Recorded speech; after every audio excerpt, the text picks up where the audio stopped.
You could kill Hoji, you could kill that random fodder, you could blow up a ship of CCG, but if you touch Akira, you're dead!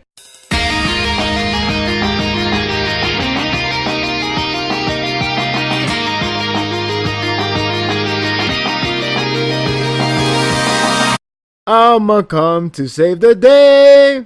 Chapter 90 was more of a setup chapter, if anything, as we explore the backstory of Takizawa becoming a ghoul, a successfully created owl. The hype of Amon versus Takizawa rises as we actually got one more to look forward to by the end of this chapter. It's really getting to the climax of Rue Island. Seeing now we are getting more backstory as well as seeing Kanu finally in the picture. And I've already got the bad feeling we are about to see something what he has been doing all along. This chapter does not want to dive in the battle between Amon and Takizawa. Instead, we are treated with a backstory of Takizawa after the event of Tokyo Ghoul Part 1 ending. And it's really disturbing and disheartening at the same time. This is one chapter, if you do not like Takizawa, this is actually something that will elevate you to care about him. I understand his character beforehand was actually a human being that does not want to die, fear death heavily. In this case,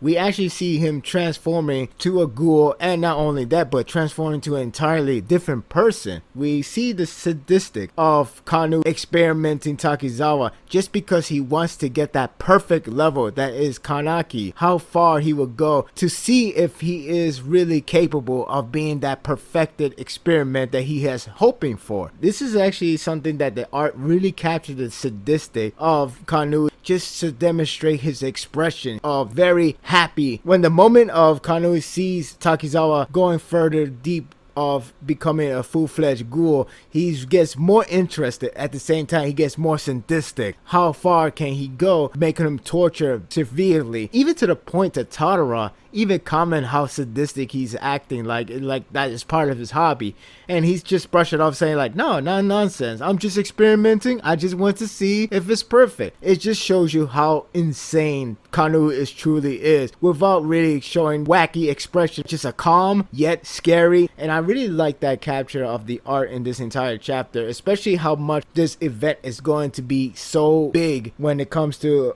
Amon and Takizawa. Seeing this hype increases is really getting me so amped up to see the next chapter already, let alone how the confrontation will go. I don't know what Amon means when he wants to save Takizawa. In my personal opinion, I feel like Takizawa is beyond saving. Now, there's a lot of ways that are saving. It is something that is going to be pretty interesting to see how far they will battle each other out. I'm still waiting for Akira to react when moment settles down to see where she sees Amon as now, because he is a full-fledged ghoul. I think some people would like to argue he's not a ghoul, it's something else. It's hard to say because he still has that arm. It is a ghoul arm, but it could be something different. Maybe there is a plot twist to it. And it's rather interesting that Kanu never mentioned Amon at all, especially with Kanu has said that the experiment he has tested all died except for him, or all failed. Question needs to be answered about Amon. What exactly is he, or how he is right now? The hype between these two is already good, and it's really got me so hyped up to see them fighting it out,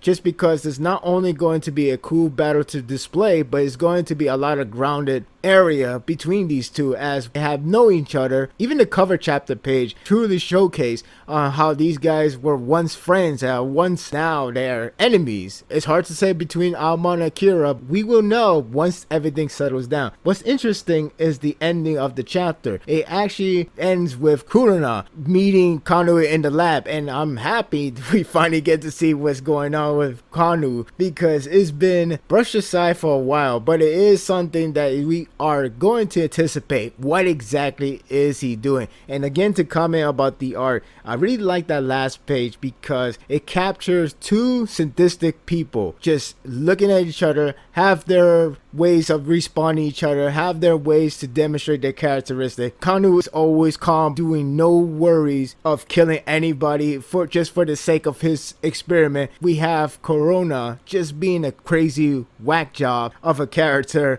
that she has come through. Even you already get the sense things is about to get worse in the next chapter. It's going to be insane. This is a setup chapter that I really like, and it really sets up a really precedent of seeing Amon and Takizawa battling out and see where it's going to happen for these characters. It is hard to say if Takizawa is going to die, because even though we've seen the flashback, Tokyo Ghoul isn't that obvious when it comes to flashback equals death. It could just mean flashback equals whatever it be. It could mean the character arc has come to an end, or it means that that character aspect arc has come to an end and we are about to get a new one for that character. So it's anything goes. It's very exciting, and it's actually getting to the climax for the Root Island. Whatever the case may be, it's going to change a lot for the future of the series. Chapter 90 was one way to set up for a major event in the next chapter or so, and I have to say this chapter was a 8. But that's a good point. Amon is such a biased guy just to wait for Akira to get in trouble, then shows up to come to save the day. Joking aside, it's the story structure that a lot of series, a lot of media in general likes to do, and I'm not gonna complain there. But it is kind of funny that Takizawa even brought it up as to say like, hey, I'm gonna speak for the audience. So here's my question to you. I'm hyped to see the battle. I'm hyped to see what's going on between Kanu and Corona. It's just gonna be very climactic, and it's nice to see one climax after another, because we got two scenarios with Kanaki being the king, and with this whole CCG going against Ogiri. It makes you wonder what path we're going next, and still don't know what's going on with the Q Squad, so that's more things to look forward to. It's going to be very intense. My thoughts are told. Don't let yours on hold. Leave a comment below. Thank you for watching this video. If you like this and want more of this, subscribe to my channel, and my world will be yours to stay. Until next time, take care.